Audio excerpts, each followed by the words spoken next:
Hey, welcome back. On today's news, Ethereum popularity could see ETH becoming a dominant store of value. According to Goldman Sachs, the popularity of Ethereum smart contract means it could overtake Bitcoin as the number one crypto by market cap soon, as previously mentioned yesterday.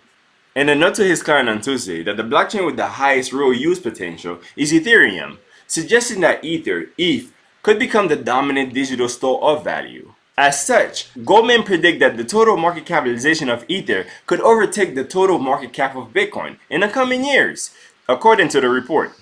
I love gold!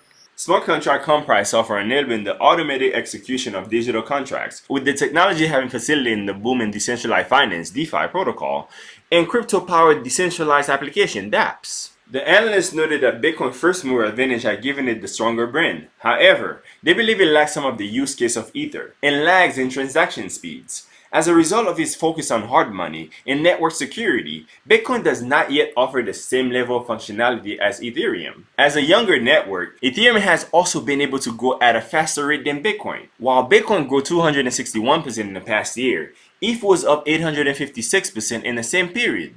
Despite tipping Ether over Bitcoin, the analysts also argue gold is a superior store value to digital asset, characterizing gold as a defense inflation edge and crypto as a risk-on inflation edge. He goes by saying, this competition among cryptocurrencies is another risk factor that prevents them from becoming a safe haven asset at this stage.